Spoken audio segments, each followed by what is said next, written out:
with a chair that will always move. You feel this thing? Oh my God. This is a show for professionals. Happy holidays, everyone. Listen, I hope you had a good time over the holiday break. Hope you had a chance to see family, eat some good food. I hope holiday travel was all right, because what we saw here in Nashville, it was something. Once again, we had people walking to the terminals. They walked down the interstate, right? That's the interstate. So I guess maybe they were dropped off by their Uber or, you know, their ride or whatever, and thought to themselves, I could probably walk the rest of the way and have a better chance of making it to my flight, which is just, I think that's the moment where those intrusive thoughts start coming in. You know, I'm just saying, like, let's be honest. We've all been in that position where we thought, what if we just started walking? Other day, my partner and his family flew out for Thanksgiving, and it took them nearly 45 minutes just to go across the bridge there at the interstate because of the traffic. It's really not safe to have people walking down the side of the road to get to the airport. I just can't imagine. And part of me is thinking, I don't want the anxiety of walking down the interstate and watching my ride drive right past me. Like, that alone would just, woo, that would hurt. I'm curious, if you're out there, if you're one of those folks who actually walked to your flight, let me know, okay? Just respond to here. We're dying to know, did you make your flight? That's the question of the day. Anyway, let's not forget, folks, okay? People have been complaining about the traffic heading up to the airport for years now. We know Nashville is growing, and that means that we're gonna have more tourism. That means we're gonna have more people traveling here during the holidays. So some people would think that our infrastructure would have to catch up. Those are some of the questions that people are posing right now. Like, how can we make it more convenient to get to the airport and exit the airport? Stacy Nickens with BNA says there are plans to expand the airport loop from 3 lanes to 6. We've got to get TDOT involved, whether it's having them getting onto the airport about this, or maybe TDOT and the Highway Patrol maybe needs to get out there when they know it's going to be this busy. Something's got to be done to make this better for the next 4 years. Bottom line is, people want answers. So we reached out to the airport officials for a statement. Feel free to pause right here and you can read. They put out this statement saying that, just a reminder, there are 3 entrances to the airport. So you don't have to just rely on the one that you may have been using for however long. But they also put out the reminder that we should all make sure to get to the airport at least 2 hours before our departure time. You're already laughing back there. We know that sometimes that's what you've been told. My brother will show up to the airport 3 to 4 hours in advance, grab coffee, early in the morning, be the first one at the airport. TSA hasn't even gotten there yet. I say this because I know that for some people it's natural, okay? You can get there early, you make a day out of the traveling. For other people, we got things going on. Again, these are reminders that they're offering, and you can do with it what you will. I know the moment some of you saw the airport, you probably thought, we've got a lot more of this coming up soon. And yes, you absolutely do. The holidays are here, folks. Christmas trees, Christmas decorations, lights, camera, all that good stuff. Presents. That was the word I was looking for, presents. I think everyone knows at this point that I'm the guy who will wait until the day after Thanksgiving to decorate anything. That's common knowledge. That said, take a look at what Brad Henn out of Laverne put together. If you're from the area, you probably recognize this as London's Lights. 875,000 lights. It's a lot of lights. And this thing is drawing crowds from all across Middle Tennessee. This tradition has become so popular that now they have a shuttle service to make sure that people can get through traffic. A shuttle service. Does that make sense to you? It's wild to think of.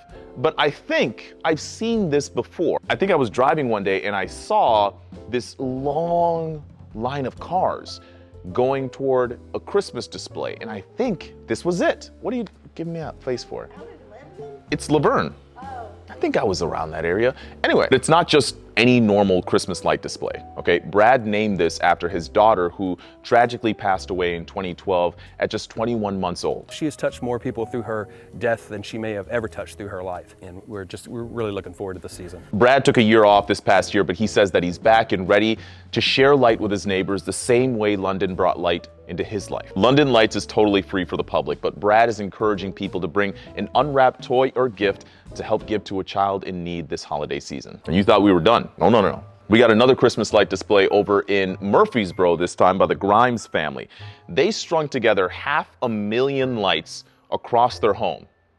500,000 lights. These guys have great motivation behind them. This is 7-year-old Carson Grimes, and he suffers from a rare genetic disorder. Now, because of that, he also has complications with vision and epilepsy. But in spite of all of that, he loves these lights. You know, his family talks about him and how he just lights up whenever he sees all of these colors and such. Happy screams, yeah, happy screams. Makes me want to do it more. Because I'd do anything to see him happy. And so they try to put this together for him every single year, as often as they can. It brings so much joy to my heart. Like, he doesn't get to enjoy many things. He's nonverbal, he's completely G-tube fed. And so to see him enjoy something that we can do for him is just, it means the world to all of us. 500,000 lights, 850,000 lights. All for a great cause, of course. It's just, man, that's a lot of work. Once again, this light display is free and open to the public, but the family is asking that if you can make a donation, make it to the Isaiah 117 House. That's a local nonprofit that helps foster children have a place to stay. There's no question the holiday season can be overwhelming at times, which is why I'm excited to talk about this next story. I walked into, and you're gonna like this, I walked into one of the local bars / restaurants here in Nashville called Mother's Ruin. So I walk in and I find out that they're actually raising money on this day to help fight the stigma of talking about mental health. It's mental health and it is suicide prevention. 3rd year in a row.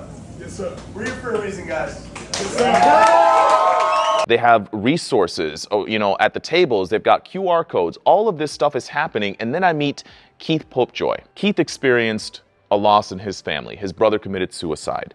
And shortly after that, I guess one day he just walked into the bar and said, you know, I'm going to take all of my tips and money that I raised on this day and donate it to the nonprofit group Hope for the Day. And this group helps with mental health resources, you know, around the country. We raised $1,500 the first year. The second year, the rest of the staff was like, yo, we're all in. And we raised $6,000. Last year, we raised $10,000 cash. A regular of ours, the next day goes, how did it go last night? And he goes, we're gonna match it 100%. So we did $20K last year. The same regular was sitting at the bar all night. And he goes, we're doing the same thing this year. It's incredible. Now just think about that. That's $20,000 to help folks who are struggling, especially during the holidays, to help them better understand, like, you don't have to do this all alone. I know what you might be thinking, okay? Why aren't they promoting this to bring in a ton of people, you know, throughout Nashville to their doors and telling people about this? Well, that's not what this is about. This is about helping the folks in our community, you know, helping the people who are our neighbors, the folks who go to this bar, the folks who, you know, you might see maybe once a week, you know, once every 2 weeks or whatever, helping them to understand that it's okay not to be okay. You're not alone. It's easier said than done to reach out to somebody when you're going through it. Because a lot of people suffer in silence, and that's not okay. To hear that, to hear someone in the industry talk about that, it was eye-opening to know that there's a stigma out there that exists within that community, on top of the stigma that exists throughout our society of just talking about mental health issues or even just saying the word suicide. Because I know that that is a tough thing to discuss, but what Keith is saying is it doesn't have to be, as long as we are being proactive about helping people get the help that they need. A lot of talk lately about school vouchers here in Tennessee. So here's what we know so far. Governor Bill Lee is hoping to expand the current school voucher system across all 95 counties in the state. The lives of children changed when they had an opportunity to find the right school for their unique needs. These vouchers give low-income families an allowance so that each child can attend private school. Right now, the vouchers are available in Davidson County, what else we got? Shelby and Hamilton counties. So these, of course, are probably the 3 biggest counties in the state of Tennessee that cover both Memphis and Nashville. But the governor wants to expand this voucher system statewide. Now, this is the plan for the first year, but News Channel 5 Investigates found out that in the second year, the plan would be to expand this voucher system to all families across the state of Tennessee. And that includes families that could already afford to send their children to private school. Yeah, well, certainly there's a prioritization, as you know, so that those students who have the greatest need for this and the least capacity to access it will have capacity first, will have access first. At the end of the day, then, every Tennessee family will have the opportunity to access a program. Some lawmakers spoke to News Channel 5's Chris Davis, and they admitted they were a little uneasy about this concept. So we are talking about public dollars, taxpayer dollars, going to private institutions. They say that this money would not be coming from the current pot of money that we use for public education. Instead, this is coming from the pot of money that we already have as reserves. He's proposing to rip off Tennessee taxpayers simply to subsidize private school education for his wealthy friends and the wealthy few. I think that's a good question. So what happens if we don't see as many children opt into private school? A vast number of our children are going to go to public schools, even with a school choice program. We have to be committed to our public school systems and in an even greater way than we have been in the past, and we'll do that. Well, I think the money is still going from taxpayers to this general fund, right? So we're still paying whether or not the kids choose to go. Now, that money could have gone to any number of other things. We're still a few months out from the next legislative session, of course, but a lot of questions for Governor Lee. But it seems like even the lawmakers themselves are still unsure about what the expectations are moving forward. A lot of questions there, but I want to hear what you think. Okay, so just like, comment, subscribe, share this with your friends, family, whoever. We want to hear from you. Until then, see you next time.